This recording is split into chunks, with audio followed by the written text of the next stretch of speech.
ग्रहण पड़ता है, चंद्र ग्रहण पड़े, सूर्य ग्रहण पड़े, तो ग्रहण अगर पड़ता है तो परिवार में शास्त्रों में ऐसा वर्णन आता है कि गेरू, गेरू मतलब लाल चंदन। कौन सा चंदन? जम के बोलो जरा। लाल चंदन।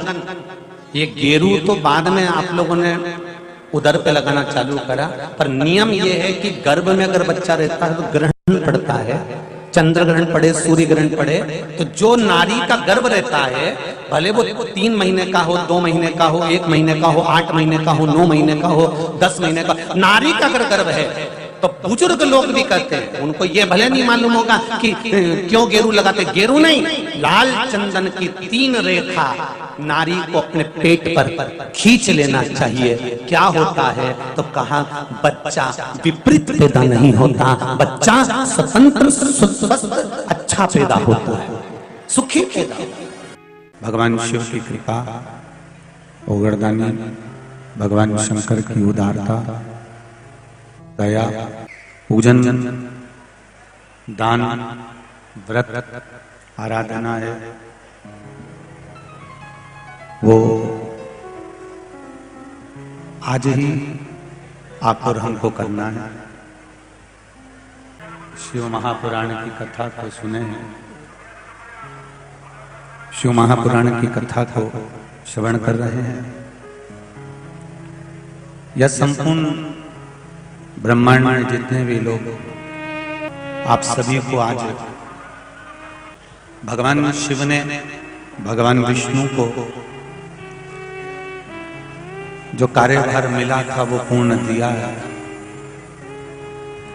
और देने के बाद 33 कोटि देवी देवता सबकी सब आज काशी की पवित्र भूमि पर आकर, काशी की धरा पर आकर, मृत्युलोक में देवलोक से आकर भगवान शिव की अविरल भक्ति का सुख प्राप्त किया था। और बड़ा सुंदर दीप पर्व पूरे ब्रह्मांड में, पूरे काशी में, पूरे मृत्युलोक में 33 कोटि देवी देवताओं ने मिलकर किया, सभी ने मिलकर। इसलिए ये प्रयास करना, आज अपने अपने घर के दरवाजे पर दीप दान करो। कोई जलाशय, कोई नदी, कोई कुआं, कोई बावड़ी, कोई तालाब, कोई सरोवर नजदीक में हो तो वहां दीप दान करो।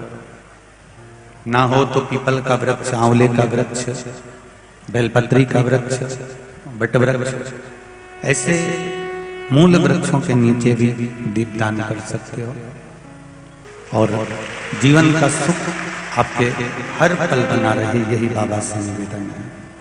नियम यह है कि गर्भ में अगर बच्चा रहता है तो ग्रहण पड़ता है, चंद्र ग्रहण पड़े, सूर्य ग्रहण पड़े, तो जो नारी का गर्भ रहता है, भले वो 3 महीने का हो, 2 महीने का हो, 1 महीने का हो, 8 महीने का हो, 9 महीने का हो, 10 महीने का, नारी का अगर गर्भ है तो बुजुर्ग लोग भी कहते हैं, उनको ये भले नहीं मालूम होगा कि क्यों गेरू लगाते। गेरू नहीं, लाल चंदन की 3 रेखा नारी को अपने पेट पर खींच लेना चाहिए। क्या होता है तो कहा, बच्चा विपरीत पैदा नहीं होता, बच्चा स्वतंत्र स्वस्थ अच्छा पैदा होता है, सुखी पैदा। नारियों को, स्त्रियों को अखंड सौभाग्य के लिए, जो नारी वैधव्य नहीं होना चाहती है, उस नारी को पूर्णिमा के कितने व्रत करना चाहिए। जिस नारी के यहाँ संतान नहीं हो, औलाद नहीं हो, उसको पूर्णिमा के कितने व्रत करना चाहिए।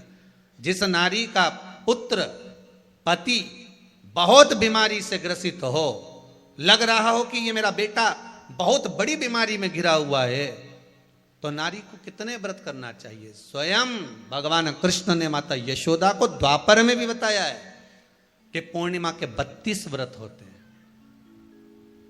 कितने व्रत होते हैं? 32।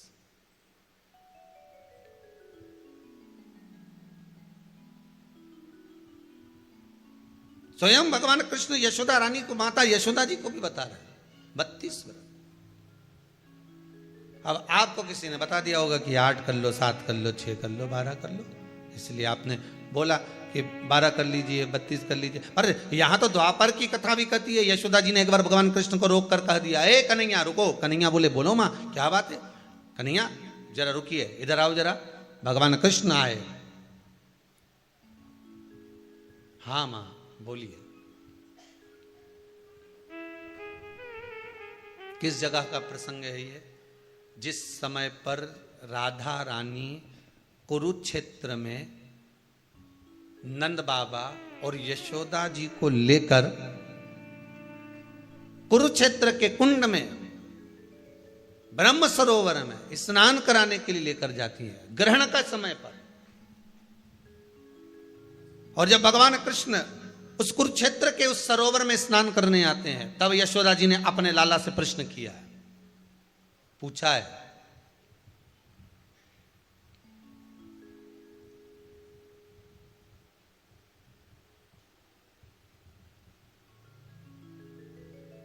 कि नारी वेधव्य होकर ना मरे।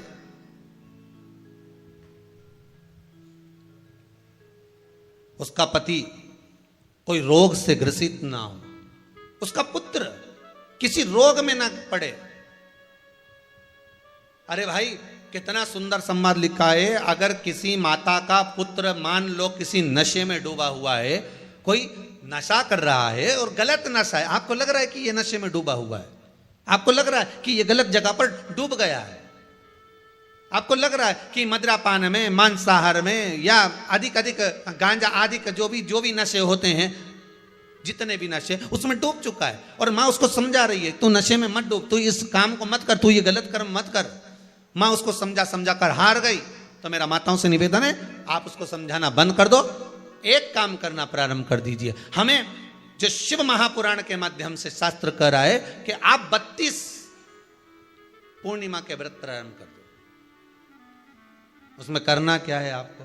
केवल जिस दिन व्रत रहे, रात्रि के समय पर कोई भी मीठा कुछ भी सामग्री आप चंद्र की रोशनी में, चंद्र को अर्घ देने के बाद, पूजन करने के बाद उसको रखो, और वही सामग्री जो नशा कर रहा है उसको पूर्णिमा के दूसरे दिन उसको खिलाओ। आप धीरे धीरे खिलाना चालू करेंगे, जिस नशे में वो डूबा हुआ उस नशे से वो छूटना प्रारंभ हो जाएगा। 2 पूर्णिमा व्रत करके तो देखो, तीसरे में तुम्हें जरूरत ही नहीं पड़ेगी। धीरे धीरे आप वो छूटना प्रारंभ हो जाएगा। स्वयं भगवान कह रहे हैं, यशोदा मैया ने कन्हैया को रोक लिया कुरुक्षेत्र के उस मैदान में, और भगवान कृष्ण का दर्शन माता यशोदा जी करी। बहुत दिनों के बाद माँ को, आज माता यशोदा को लाला का दर्शन हुआ, बहुत समय के बाद, जाने के बाद, बहुत समय के बाद।